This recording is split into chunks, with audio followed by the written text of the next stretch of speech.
Iniciando a minha palestra aí referente ao diferencial, quando uma declaração de imposto de renda é feita por um contador, uma das abordagens aí são as peculiaridades referente a este profissional. Por que é tão importante que a declaração seja orientada por um contador?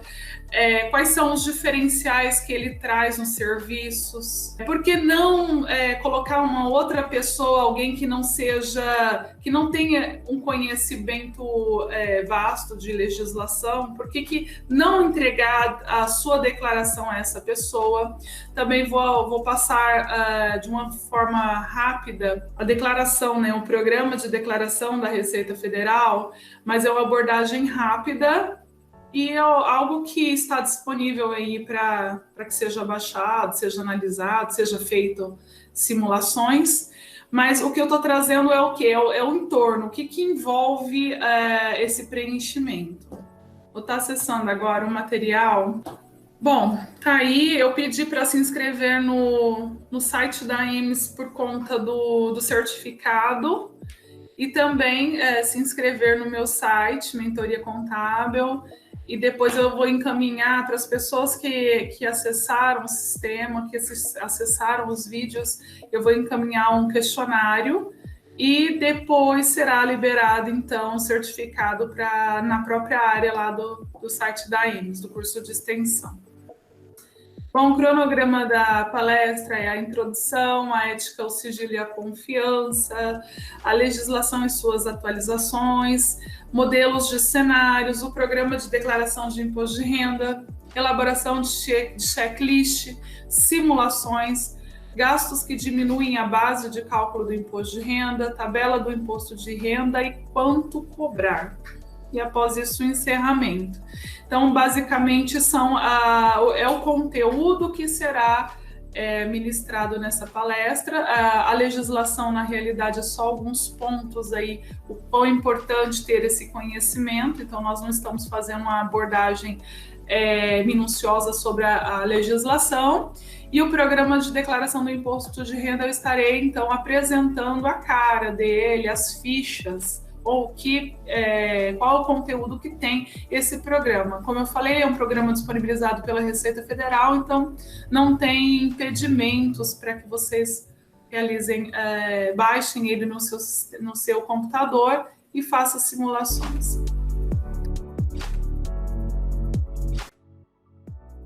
Por que eu trouxe esse tema? Por que eu acredito que a declaração ela é mais abrangente, ela é mais fidedigna quando realizada por um contador? Por quê? Então, é uma pergunta a se fazer. Qual que é o diferencial dessa declaração quando ela é realizada por um contador? Será que tem mesmo essa diferença? Será que uma pessoa não pode baixar esse sistema, ir lá e preencher sua declaração normal, sem ter uma noção do que a Receita avalia, do que a Receita enxerga na declaração que é transmitida? Pois bem, o que está norteado, o que norteia essa declaração? Qual que é o conteúdo, né? O que você traz de informação para a pessoa que for preencher a sua declaração, ou se você for preencher a declaração de alguém? Tem a ética, o sigilo e a confiança. Por que disso? Por que esses três termos? Primeiro, porque dentro de uma declaração de imposto de renda existem informações pessoais bem peculiares. Você está entregando essas informações a um terceiro, ou eles estão confiando em você e te fornecendo essas informações pessoais a respeito deles. Tem os rendimentos, vários tipos de rendimentos. Então, os rendimentos que ele recebe de empresas pelo qual ele presta serviços, rendimentos que ele recebe de aluguel, de pessoa física, ou profissional liberal, médico, que tem as informações aí de pacientes, rendimentos do exterior, rendimentos de dividendos, né, quando a pessoa tem uma empresa e dela ela consegue tirar rendimentos. Então, tem N tipos de rendimentos, de receitas, que são informadas também na declaração. Também tem os móveis e os imóveis. Então, a pessoa que detém das informações de um contribuinte, de uma pessoa que está obrigada a declarar, ela vai estar fornecendo a escritura dos imóveis, as notas fiscais de aquisição de veículos, notas fiscais de benfeitorias. Então, N tipos de informações aí no que a pessoa está inserida, né, no cenário que ela está inserida. Então, se ela adquiriu casas, carros, joias, qualquer tipo de patrimônio que venha formar o patrimônio dela, são informações que têm que ser prestadas à Receita Federal. Por que o sigilo é importante neste aspecto? Então depende, se você achar que suas informações não tem sigilo nenhum, todo mundo pode saber quanto você ganha, independente. Mas assim, eu tenho um ponto de vista bem pontual aí, bem clássico aí. Tem muitos trabalhadores que querem saber quanto que o colega ganha, quanto que o chefe ganha, até mesmo para de repente ele estudar e pleitear aquela vaga. Então, existem situações dentro de uma entidade, de uma empresa em si, que infelizmente são corriqueiras, fazem parte do cenário que a gente vive, né? Essas situações realmente acontecem, da pessoa querer saber quanto que o colega ganha para depois ele ir lá e pleitear também um aumento de salário, e essas conversas aí, o rádio peão acaba percorrendo a empresa, né? Mas enfim, qual que é o sigilo, né, sobre suas informações? A confiança no trabalho de um contador, onde seus dados serão preservados. Então, uma vez que você confia no trabalho de um contador, o contador ético, o contador que teve essa disciplina, assim, levou a sério essa disciplina na faculdade, ele vai preservar esses dados. Então, ele não vai sair divulgando informações nem com nenhum parente, com nenhum amigo, com nenhum cliente, nem mesmo com pessoas integrantes da família do contribuinte. Então, isso já é a ética. Então, é algo que já a própria palavra já fala por si. Mercado negro. Então, se você disponibiliza seus dados a qualquer terceiro, nós temos aí empresas que compram seus dados. Para quê? Elas compram seus dados de um terceiro para poder vender para telemarketing, para essas empresas de empréstimos que ligam, já sabem sua renda, já verificam em você um potencial. Também tem outros interessados aí com intenções duvidosas, você não sabe para que vai utilizar seus dados. Enfim, existe um mercado negro que muitas coisas nós até desconhecemos. Mas o certo a fazer mesmo é evitar que seus dados sejam expostos. Qual que é o valor, então, das suas informações? Bom, atualização da legislação. Anualmente existem as atualizações no que concerne ao imposto de renda. Eu trouxe aqui, eu elenquei aqui, uma delas, assim, que ficou, muitas pessoas não gostaram dessa situação, foi que os gastos com o INSS da empregada doméstica já não deduz mais na base de cálculo do imposto de renda. E ele fazia uma diferença grande, mas agora ele já não é mais possível informar nessa dedução. Bom, então ele fazia uma diferença se INSS na base de cálculo, dava uma diferença bem interessante. Bom, o contador ele sabe da obrigatoriedade, quais são os dados que têm que ser informados, quais são as situações pelas quais o trabalhador ele está obrigado, né, a declarar, e o prazo de entrega. Por conta do cenário atual que nós estamos passando, então a entrega do Imposto de Renda 2020, ano calendário 2019, ou seja, a gente está no exercício de 2020 e vai declarar as informações referentes a 2019. Ele foi prorrogado até 30/6. Inclusive, quem tem imposto a pagar também foi prorrogado. O normal dele é o quê? Março e abril. Até o final, até o último dia útil do mês de abril, tem que ser realizado a transmissão da declaração. Aí, quando fala em ajuste, por que ele é um ajuste? Porque a obrigação de pagar o imposto, ela é mensal. Então, é conforme você teve um rendimento. Se você já está inserido na obrigatoriedade, então a empresa que faz o pagamento para você, ela já vai diminuir o seu holerite. Se você recebe aluguel e já passou também do limite de isenção, então você terá que recolher o INSS, o imposto de renda sobre o valor e mensalmente, que é o Carnê-Leão. Então, ele não é feito agora, ele tem que ser recolhido em época. Isenções e suas limitações. Então, a legislação ela tem um elenco de informações. Dentre eles são as possíveis isenções. Então, uma vez que você tem uma orientação de um contador, ele vai conseguir te enquadrar se for possível, nessa isenção. Uma delas é a questão de pessoas que têm doenças que estão enquadradas como doenças contagiosas, são as doenças que estão enquadradas na isenção. Então, isso tem que ser feito um pedido para o órgão, né, para a Receita Federal, e tem que ser anexado um laudo de especialista informando a doença contribuinte para que ele entregue, após a conclusão, o ofício e assim não seja mais retido o imposto de renda dele e ele passa a ter essa isenção em pagar o imposto. Ele precisará declarar, porém, ele não terá mais que pagar imposto. Rendimentos tributáveis, então, são os rendimentos que são oferecidos à tributação. Então, se você trabalha numa empresa, você já está acima da faixa de isenção, é um rendimento tributável. Tem rendimentos que são tributáveis na fonte e mesmo que quando você coloca no sistema que você vai fazer o ajuste, ele não entra esse valor que é retido, que é o caso do 13º. Uma vez que você efetua o pagamento, ele não tem você não tem como possibilidade de restituí-lo. Ele é tributável na fonte. Rendimentos também de aplicações financeiras que são realizadas no banco, eles já são tributáveis na fonte. Então, você informa em sua declaração, porém não terá possibilidade de você ser restituído. Vou até abrir uma situação.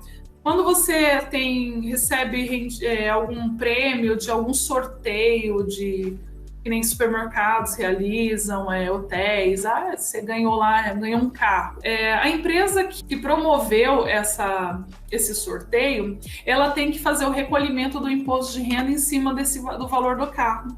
E ela vai te informar, vai te passar esse comprovante de rendimento. Quando ela te fornecer, você terá que fazer a declaração. Aí você vai até ficar feliz porque lá tem um valor retido, mas ele é exclusivo na fonte, não há possibilidade de você restituir. Então, vamos colocar aí um valor de 23 mil aí, em que 3 mil tenha sido o imposto retido. Esse imposto você só vai informar na declaração, porém você não irá restituir. Mas eu não tenho que pagar imposto e eu ganhei esse carro, independente. Ele é só para título de informação, ele já foi retido, já foi recolhido e não há possibilidade de restituição. Bens imóveis e imóveis. Bens imóveis, eu coloquei bens imóveis e imóveis, na realidade seriam bens móveis e imóveis. Por que você tem que informar? A Receita ela quer entender qual é a evolução patrimonial sua no decorrer dos anos, né? Então, dos anos anteriores em comparação ao ano atual. Então, se você adquirir uma casa de 500 mil no ano de 2019, porém em 2018 não houve declaração, e você fez a sua declaração em 2019 e informou que você teve um rendimento total anual de 250 mil. Qual que é o entendimento da Receita? Olha, você não tinha conta bancária com esse determinado valor, que ele vai pedir o saldo anterior. Você não tinha declaração de imposto de renda ao qual comprovava um rendimento no ano anterior. Então, a sua evolução se deu por onde? 250 mil, ok, você tem como provar. E os outros 250? Uma vez que você tem rendimentos, você precisa oferecê-lo à tributação. Se ele for isento, ok, foi uma indenização que eu recebi, ok, tem esse campo para ser informado na declaração. Então, indenizações, elas são isenções. né? Elas têm um campo de isenção para você informar. Então, olha, 250 mil foi uma indenização que eu recebi e os outros 250 foi o rendimento. Ok, dá 500. Porém, teve gastos, então ninguém ganha e já gasta com patrimônio sem ter gasto com outras coisas. Até mesmo tem o INSS. Então, assim, essa evolução, essa análise aí de aumento de patrimônio, ela precisa estar muito clara. Aí você vai colocar uma informação que de repente você mesmo está produzindo prova contra si mesmo. Gastos dedutíveis e indedutíveis também na própria legislação, eu coloquei o campinho aqui de legislação, ele traz para vocês as possibilidades. Então, olha, o gasto com educação é possível, eu gastei 100 mil com educação do meu filho, com a escola, com a faculdade, com o mestrado, que seja. Porém, ele tem uma faixa limite para servir para diminuir da base de cálculo. Então, não é você pegar os 100 mil e achar, opa, gastei 100 mil, eu já vou conseguir deduzir isso aí. Ele não vai entrar o valor total, isso para o gasto com educação. Tá? Ele tem um limite aí que é possível. Você informa 100 mil, o próprio sistema já sabe o valor que tem que ser deduzido, tá? Então, não tem nem como você enganar o próprio sistema. Os gastos com médico. Não é só pegar e informar o CPF do médico e achar que passou a declaração. O médico, ele tem uma declaração que ele precisa informar e nessa declaração ele precisa também colocar o CPF dos pacientes pelos quais ele prestou o serviço. Então, quando realizar essa declaração e depois você realizar a sua declaração, esses dados serão cruzados. Então, uma vez que eles estiverem divergentes, a Receita colocará a sua declaração na malha e ela irá te notificar para que você apresente esses recibos. Então, se for detectado algum tipo de fraude, então o contribuinte será responsável.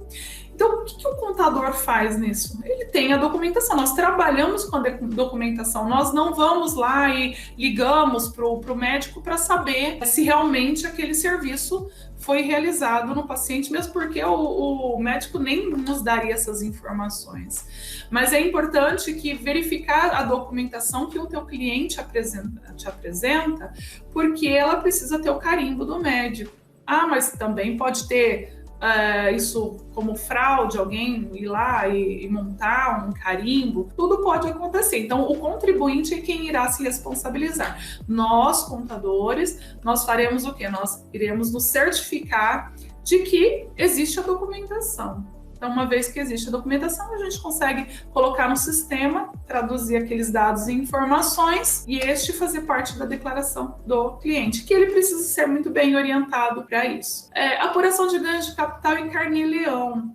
Acontece que muitas situações aí de pessoas que compram e vendem imóveis, terrenos, casas, prédios, que sejam, e que eles têm ganho de capital. O que é o ganho de capital nisso? Seria o quê? Eu tenho um terreno que na minha escritura ele custa 10 mil reais, e isso eu não estou falando que seja fictício, porque realmente tem várias escrituras cujo preço do terreno é 10 mil, e ele realiza a venda desse terreno a 100 mil. Uma vez que ele praticar essa venda, ele teve um ganho de capital aí de 90 mil. Esses 90 mil ele precisa oferecer a tributação, porque ele é um ganho de capital. E quando ele oferece, quando que ele tem que oferecer isso para a tributação? No momento em que ocorrer a venda e o recebimento desse dinheiro. Se for parcelado, ele vai recolher também esse imposto de renda parcelado. E é por meio da DARF com o código do carnê-leão.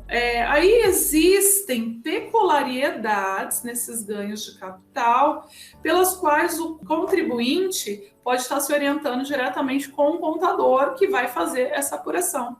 Uma vez que existem alguns incentivos, alguns benefícios da legislação que o isenta de ter que pagar esse imposto. Um deles é quando você... O mesmo terreno, se você vendê-lo a 35 mil, então o teu ganho de capital aí, houve um ganho de capital sim, de 25 mil, que se você ter juntando com o seu rendimento, vai ter a tributação. Mas, como tem na legislação, ela possibilita que bens, esses ganhos de capital de pequeno valor, no caso, a venda por um pequeno valor, ela está isenta. Então, esse caso do terreno, ele entraria, então, nessa brecha aí, nesse parágrafo ao qual libera de ter que pagar o imposto. Também existe a situação em que o terreno é o único bem que esse contribuinte tem.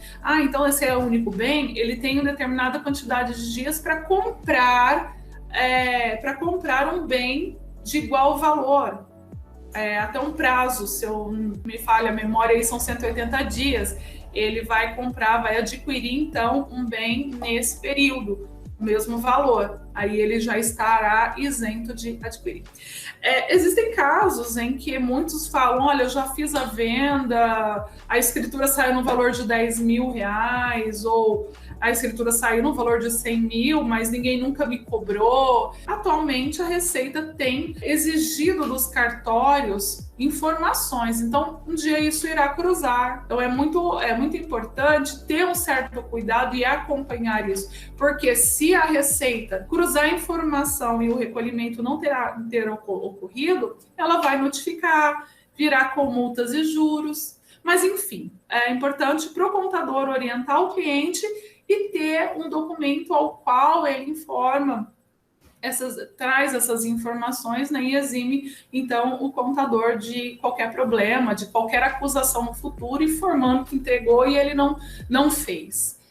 O livro caixa, os profissionais liberais, até mesmo o contador que não tem empresa, ele também pode estar trazendo aí as suas receitas e despesas no livro caixa, que ele é um documento, ele é muito importante, né, para o fisco, ele tem um olhar importante. Então, esse livro caixa, ele corretamente preenchido com as suas documentações, isso também se coloca dentro do sistema e ele vai fazer, então, o ganho correto dos rendimentos, né, a serem oferecidos à tributação. Eu tive uma receita aí de 50 mil, mas para eu obter essa receita eu tive um gasto de 30 mil, então na realidade eu tive um lucro aí de 20 mil, esse vai ser ofertado para a tributação. Porém, precisa orientação do contador, porque ele trará então as situações que são peculiares a esses livros caixa. Não é só você chegar lá e falar, olha, eu comprei um carro e eu coloquei como sendo uma despesa, tá? Então, tem situações aí que não são amparadas pela legislação a título de reduzir o imposto, né? Reduzir a base de cálculo do imposto. As dívidas são informadas, sim, só que elas não diminuem nada no imposto da pessoa. Por que elas precisam ser informadas? Porque, de repente, olha, lembra lá a casa de 500 mil? Teve o rendimento de 250, mas pode ser que ele tenha contraído algum empréstimo bancário. E esse empréstimo nem é o financiamento da Caixa, o financiamento habitacional. Não, ele foi lá e tomou empréstimo no banco terceirizado de 250 mil, vai pagar até uma alíquota alta aí de imposto, mas ele tem essa dívida. Então, a dívida vai fazer esse cruzamento para justificar a evolução patrimonial dele. Olha, ele recebeu 250 mil, mas ele tem um bem apresentado aqui como 500 mil. Porém, ele pegou um financiamento com um empréstimo com um banco, então ele deve 250 mil. Então, esse comparativo aí precisa existir, tá? Entre outras situações aí que a lei traz. Mas esses que eu passei são os mais importantes. Então, voltando à questão do diferencial, então onde que está esse diferencial?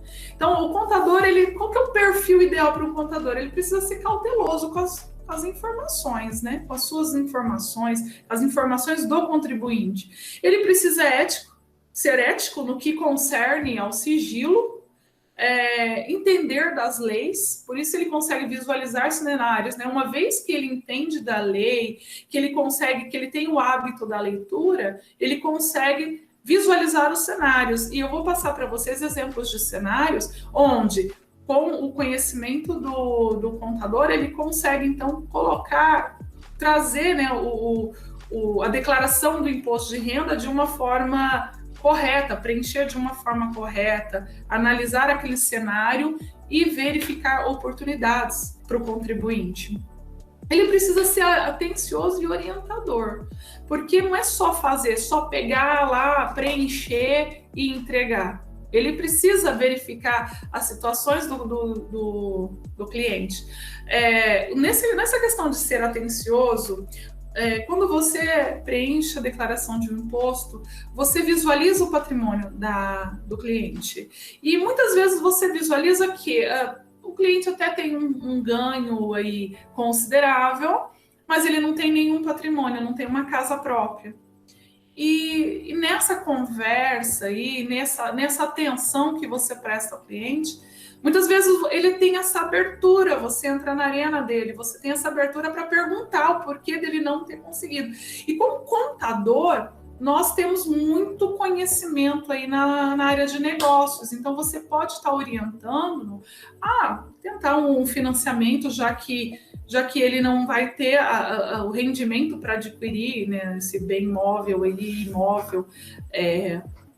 à vista, mas que ele pode estar financiando, que isso é interessante. Então, essas atenções que você presta para o cliente, elas são muito importantes e é um diferencial. Não é o que um terceirizado, um amigo de trabalho, vai te trazer essas informações com tanta solidez, capacitado para realizar os cálculos e as simulações comparativas quando a declaração entre casal.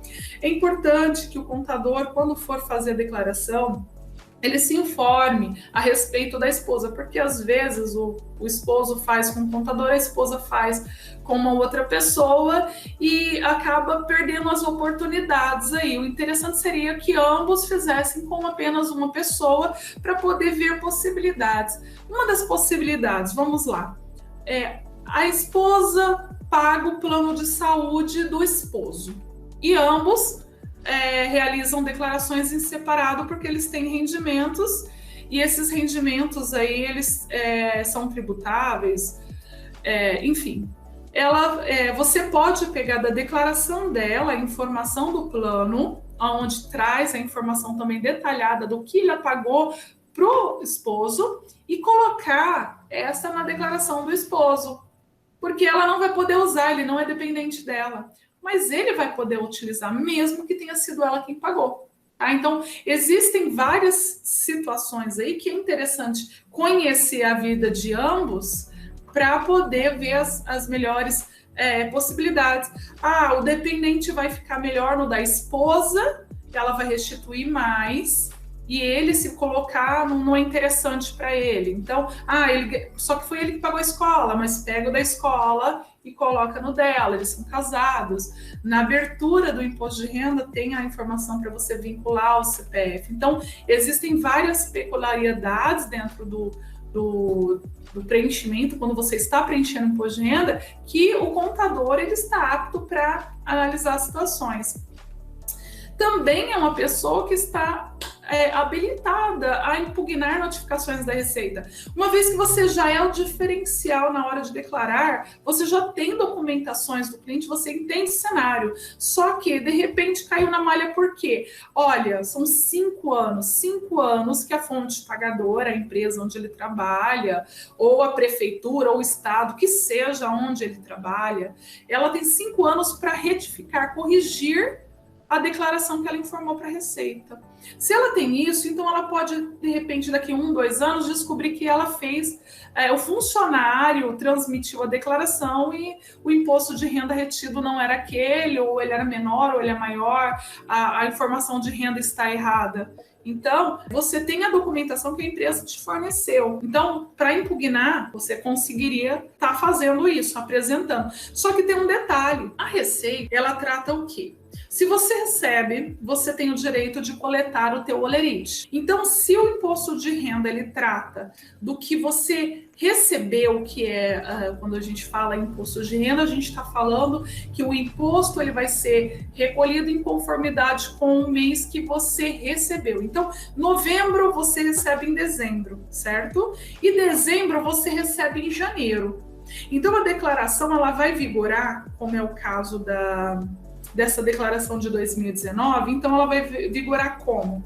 é dezembro de 2018. Então, tudo que você ganhou de dezembro de 2018, que você recebeu em janeiro de 2019, então é dezembro de 2018 até novembro de 2019. Então, dentro desse período pode ocorrer decisões, férias, várias informações e elas precisam estar constantes da declaração. Se a empresa for lá e corrigir, obviamente que sua declaração que já estava processada, se o cliente teve restituição, ele vai fazer o quê? Vai voltar e vai cair na malha. Então, acaba a responsabilidade do contador não ficando por aí. Que aí depois ele vai ter que fazer essa retificadora. Muitas vezes o cliente já acredita que aquilo lá já está atrelado ao valor.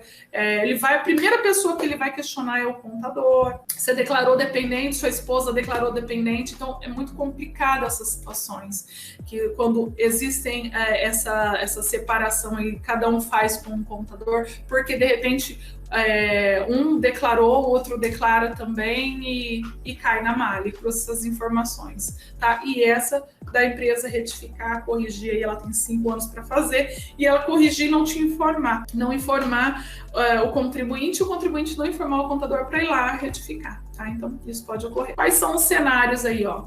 Quanto mais conhecimento, então, na legislação, mais capacitado o contador estará, ou seja, quem também for resolver entrar nesse trabalho, né, de realizar declarações. Obviamente que o tema é porque o contador, ele é a melhor pessoa, mas também não quer dizer que você não possa ser uma outra profissional a realizar, contanto que ele consiga visualizar cenários, interpretar esses dados e ter um conhecimento importante sobre a legislação.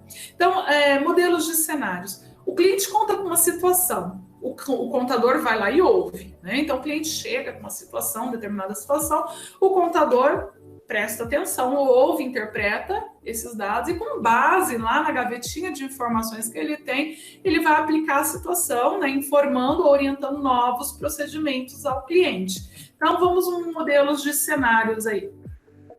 O contribuinte ele tem pais que são aposentados e são maiores de 65 anos e recebem até um salário mínimo. Então, essa foi a informação que o cliente deu. Eu tenho meus pais, eles são maiores de 65 anos, estou ajudando eles aí, como é que eu posso estar trazendo os dados deles para serem meus dependentes? Então, isso já é uma pergunta aí do cliente que é soltada para o contador vai fazer essa avaliação e vai enquadrá-lo aí, ver a possibilidade, a possibilidade de diminuir a base de cálculo. Aí, quanto a essa situação específica, já vou dar resposta para vocês.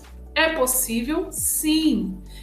Entretanto, tem que ser colhido o informe de rendimentos dos pais, né, que são aposentados aí, então, pelo INSS, que seja, e ver a faixa de isenção aí para ver se realmente foi colocado no informe de rendimentos, porque tem pessoas que têm 65 anos, tem documentos que estão informando que ele tem 64 anos, ou eles completaram 65 anos em novembro, então é só uma faixa aí que vai ser isenta, a outra é tributável, então não é interessante. Então são várias situações aí que contemplam, não é só porque eles têm 65 anos, tem que ver quando que eles completaram e precisa pegar, então, esse informe de rendimento junto ao INSS, isso é disponibilizado online, mas isso precisa ser uma das peças, né, que irá compor a declaração.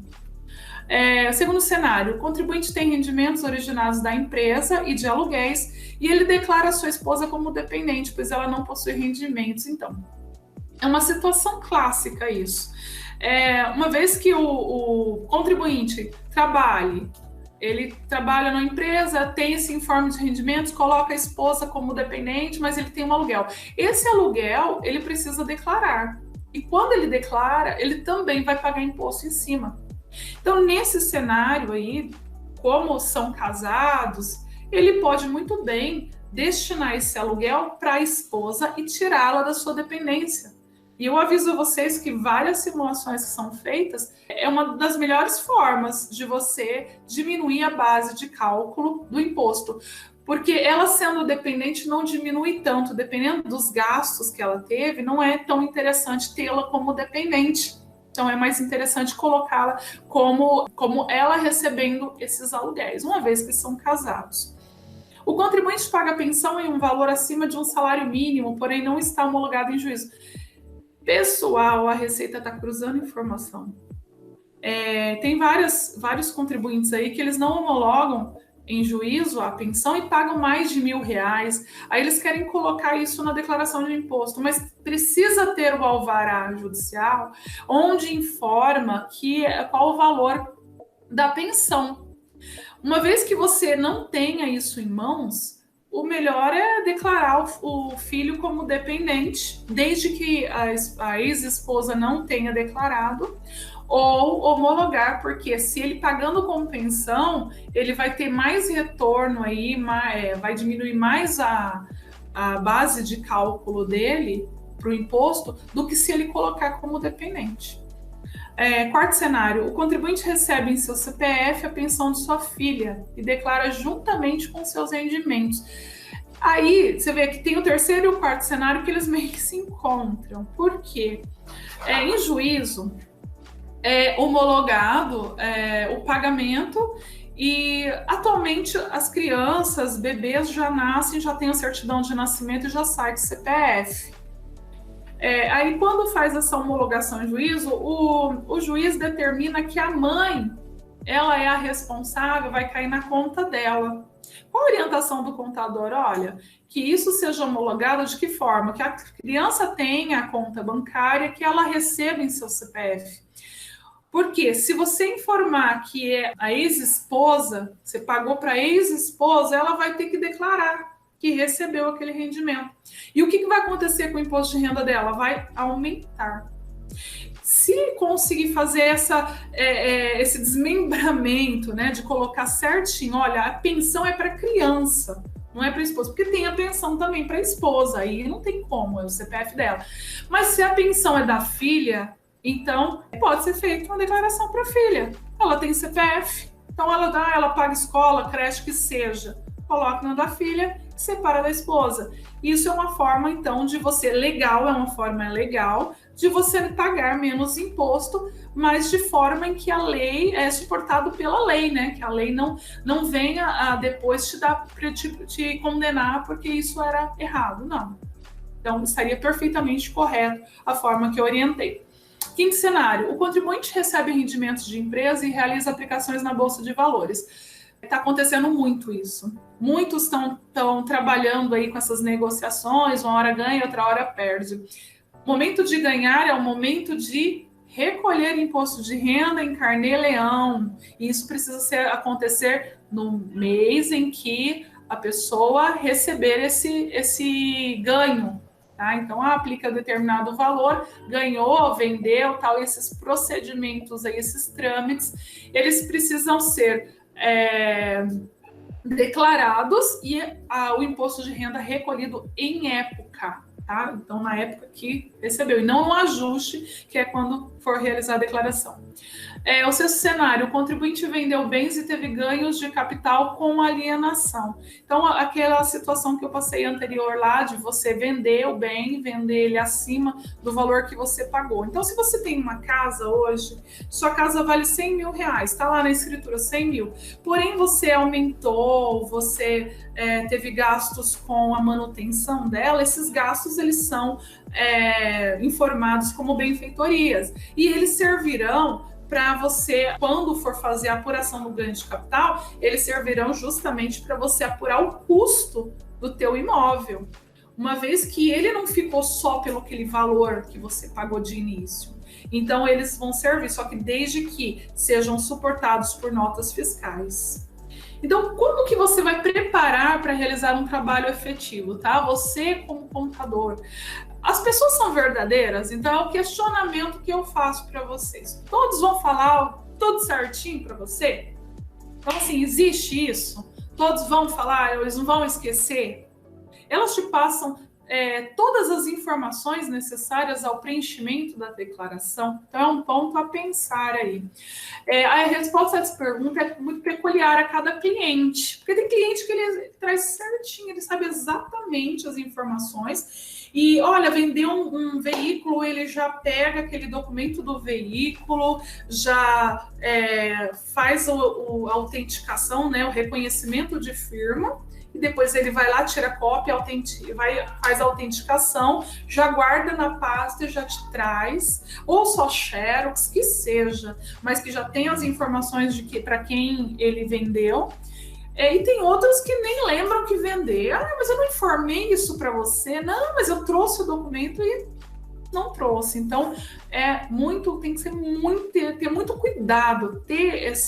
As documentações aí é bem importante para você realizar o preenchimento dessas declarações, tá? Como salvaguarda mesmo. O que poderá ser efetivo a este preparo? Então, eu trouxe para vocês a figurinha aí de um checklist, o médico mesmo. O paciente vai até um médico, ele vai e informa as dores dele, né? A situação, os exames, o médico vai montando o prontuário dele. Acontece alguma situação com aquele paciente e ele não vai lembrar de tudo o que aconteceu. Então tem um prontuário ali. O prontuário, ele traz a vida, o histórico do paciente. Para nós, contadores, um checklist. Você colhe as informações do cliente, pede para ele assinar, que seja. São entrevistas que você vai fazendo. Isso com base no que você sabe que você tem que preencher lá na declaração. Então tem clientes seus que nunca vão ter rendimentos do exterior, mas está lá no seu checklist. Você já conhece. Tem outros que já mandam dinheiro, recebem dinheiro do exterior, realizam doações. Doações é passível de tributação. Quando você faz uma doação, você tem que recolher. Então, tem que ter muito cuidado com algumas peculiaridades aí, que justificam o aumento do seu patrimônio. Então, o checklist, ele é uma ferramenta que te ajuda a entender o cenário do cliente, a anexar as documentações necessárias, a saber se ele mudou de situação ou não. Olha, você teve bens, você tem dependentes, quantos dependentes, quem são seus dependentes, alterou de endereço. Então, assim, esses checklists são perguntas que você vai fazer. Olha, você teve gastos com educação, com você ou seus dependentes? Então, você vai trazer essas perguntas bem pontuais, o cliente vai te responder e você vai fazendo as suas anotações. Então, como ficará assim, todas as fichas da receita num documento que você vai preencher. Teve produção rural? Não, ele nem tem fazenda, nem arrenda fazenda. Então, você já sabe. Então, tem no checklist, tem situações mesmo que você já conhece do cliente, já sabe que ele não teve, né? Não ocorreu. Mas muitas vezes vocês surpreendem também, tá? Porque tem situação que ele, puxa, eu lembrei, eu ganhei na Mega Sena, ganhei na loteria ali um valorzinho e tal. Esse valor vai ter que ser declarado. Simulações. Então, quando você vai fazer resolve, né, trabalhar nessa área, é importante você ver como que o sistema trabalha, porque o sistema ele já está configurado, parametrizado para aceitar informações que vão ser dedutíveis do imposto, como também para não aceitar, você só vai colocar título de informação. Uma delas, vamos lá, você paga aluguel. Se você paga aluguel, tem um campo lá para você preencher que você paga aluguel. Você vai informar que você pagou aluguel a fulano. O que vai acontecer? Você não vai ter nem um centavo de desconto aí na base de cálculo do teu imposto de renda. Porém, você vai declarar.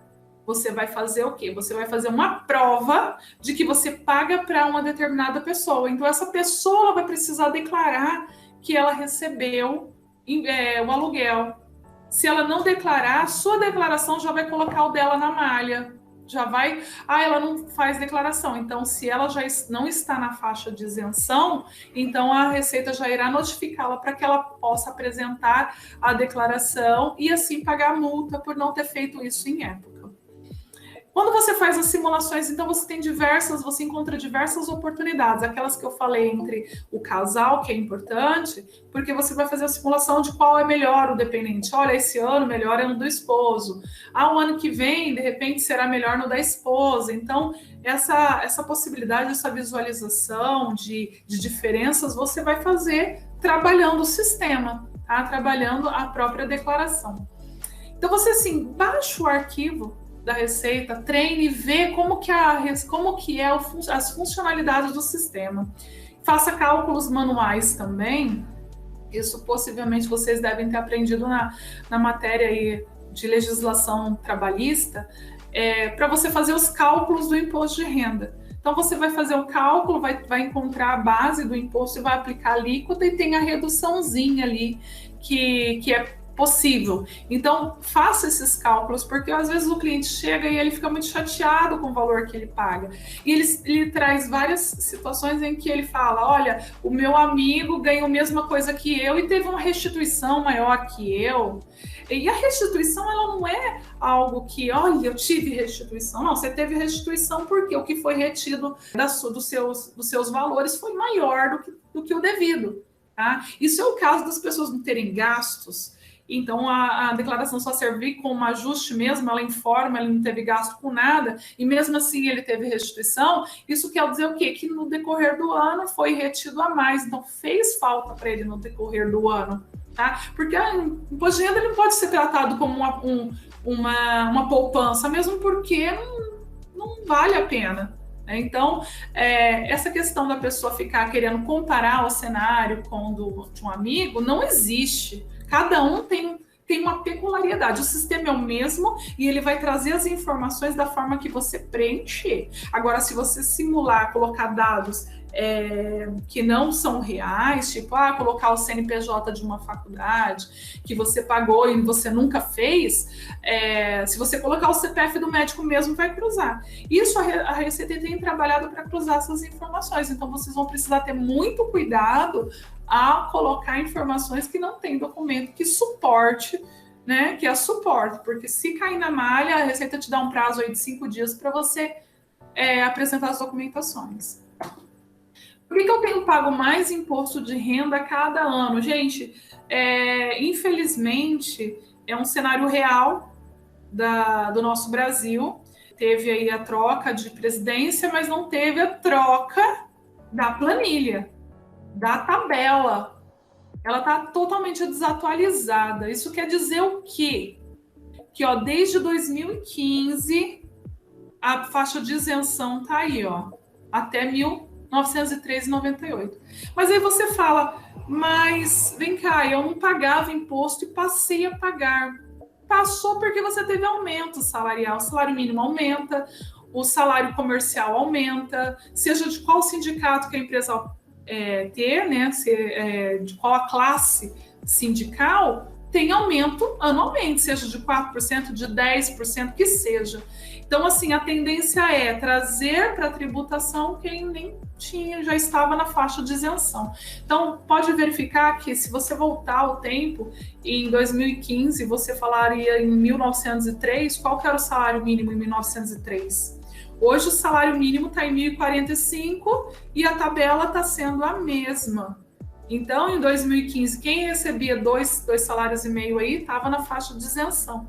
Hoje, 2 salários já caem na faixa onde você tem pelo menos um pouquinho de imposto de renda a pagar. E isso vem assim escalando, né? Porque você mudou de salário, você alterou a tua alíquota.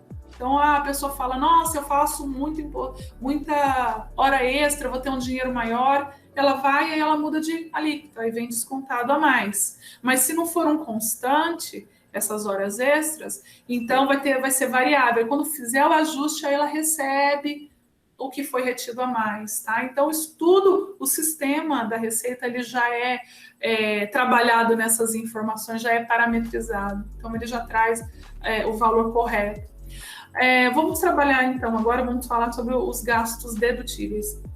Quando a gente fala em saúde, a gente traz um elenco de profissionais aí, seja dentistas, fisioterapeutas, terapia, e vários outros aí, clínicos, várias especialidades, tá? Então, a base que ele vem vai diminuir o valor que você gastar com a saúde, vai servir de base.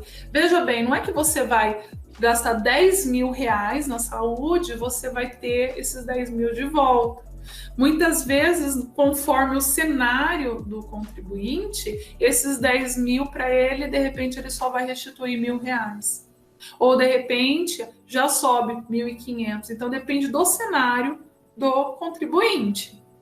A educação, como eu falei para vocês anteriormente, gastou 100 mil, ele tem a base, tem o limite, tá? Então, o próprio sistema já calculou. Você pode colocar qualquer valor lá e ele não vai considerar o valor inteiro. Os dependentes e seus gastos. Então, os dependentes e os gastos com saúde e educação deles.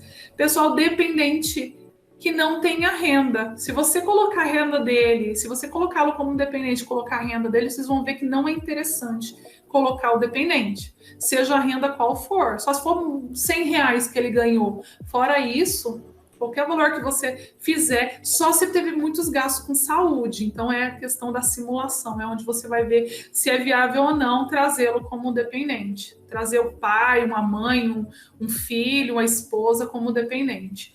A Previdência Oficial, então, ela já vem no informe de rendimentos, ele já vem certinho o que foi gasto lá com o INSS, que ele vai deduzir também da base do imposto, e a previdência complementar, isso já é feito já no ajuste anual que você vai informar. Só que essa previdência complementar é a FAP.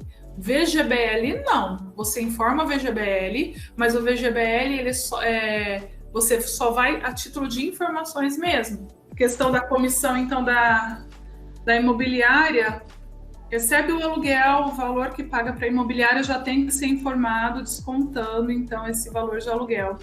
O honorário advocatício também informa dessa forma. Você recebe uma causa, aí tem o valor, você vai diminuir na hora de informar para a Receita Federal, né? Informar no demonstrativo. As despesas, então, informadas no livro caixa, profissional liberal e produtor rural, também elas... Como eu falei, precisa ser suportado por documentação. Então, após ter isso, é bom ter o livro, tem como importar o livro também para a declaração, mas precisa ter documentação que suporte as informações que você for prestar. E aí a questão do valor do trabalho do contador. Qual que é o valor a cobrar? Existe um valor correto? Existe um valor que será alto, baixo, médio? Então, o iniciante, depois de analisar os valores que são cobrados, até a minha vida passada aí, eu cheguei a essas 3 conclusões para valor do trabalho. Tem o iniciante, o intermediário e o avançado. Claro que não é de forma genérica isso. Eu falo para vocês que é de uma forma que acontece hoje com muitas pessoas. Quando está iniciando, você acaba cobrando um valor, vê o valor de mercado é 150, aí eu vou cobrar 150. Você está iniciando, você vai ter que pesquisar, terá que fazer pesquisas e entender aquilo. Então, você vai acabar cobrando aí o valor de mercado que alguém falou, ou um pouco a mais, porque você vai fazer a avaliação e tal. Quem for um intermediário acaba cobrando um valor mediano, porque tem uma noção, tem os conhecimentos, mas vai ter que se certificar ainda, vai ter que verificar se é aquilo mesmo. Então, ele acha que vai ter um pouquinho de trabalho. Quando é avançado, o que acontece? Principalmente quando você é cliente antigo, você já tem todas as informações dele, você já conhece o cenário dele, ele te contou que estava vendendo alguma coisa, alguma propriedade, você já sabe perguntar para ele. Aquilo fica muito já no seu inconsciente. Aí, quando acontece isso, você não consegue cobrar um valor justo. Por quê? Porque você não leva em consideração que é todo o teu tempo. Então, assim, eu vou trazer para vocês um elenco disso que eu estou falando. Quando você participa do cenário do cliente, você está vivendo a vida dele de uma certa forma, você vai encontrar possibilidades para ele, mas isso é muito mais automático. Você já sabe o que preencher para quem perguntar, filha, como é que tá? Terminou faculdade? Não terminou? Teve rendimento? Tá pagando pensão? Recebe pensão? Tipo, fica muito avançado. Aí é nesse momento que o valor já não é justo. Você acaba cobrando um valor menor porque sabe que vai ser mais rápido para você ter as informações que precisa. E isso está errado, porque teria que ser o seguinte: iniciando, intermediário, ok, cobrava o valor justo. E quando estiver no avançado, poxa, você tem todas as informações dele, você atende ele bem, e isso tem que fazer parte do valor que você for cobrar. Então, assim, aí que tá. Qual a resposta certa para tudo isso?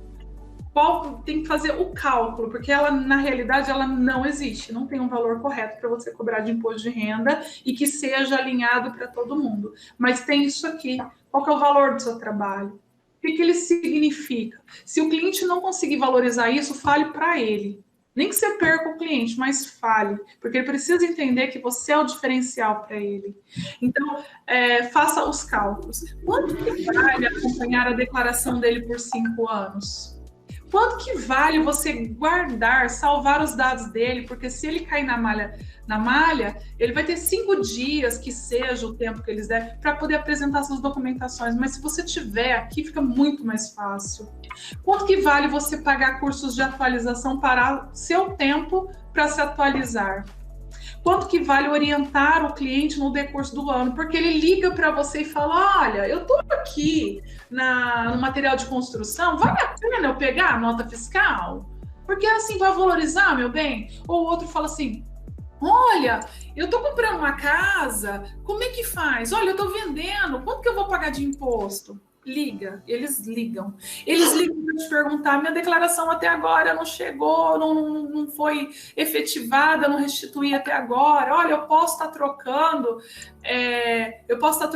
trocando junto ao banco lá, tentando pegar esse empréstimo. Olha, faz o seguinte, me manda em PDF, manda lá para fulana, eu vou te passar um e-mail. Então, assim, atender esses pedidos quando o cliente solicita, ele está financiando uma casa. Ele, ao invés dele tirar, procurar no e-mail dele, vai contactar você. Está muito mais fácil, então você vai acabar atendendo o cliente, porque ele é seu cliente, ele é especial, então quanto que vale isso? Colher as informações que demandam mais de uma visita ao escritório. Ele não vem só uma vez, e uma vez você já consegue fazer a declaração. Ele vem, ele senta, ele conversa, ele traz as informações no decorrer do ano, você tenta entender o cenário. Só aí já foi 1 hora. Depois faltou do banco, depois ele vai te mandar, você vai ter que imprimir. Ah, ele tá indo aí, ó, tô indo aí te entregar. Então, quanto que vale isso? Responder às intimações da Receita, caso a declaração esteja em malha fina. Se você tiver que ir lá na Receita, já vai ser o meio período seu. Então, tem outras situações que vão estar atreladas, precisam estar atreladas ao seu valor. Então, tem valor correto a cobrar para isso? Não tem. Não tem valor. Como eu falei, que eu ia trazer apenas situações que pode ser feita com a declaração, mas tem que ter aquele cuidado conforme foi o curso, conforme as informações que eu passei para vocês, de tudo que tem assim por trás, né, de uma declaração, e aonde informa certinho qual que realmente é o diferencial ao você realizar uma declaração de imposto de renda.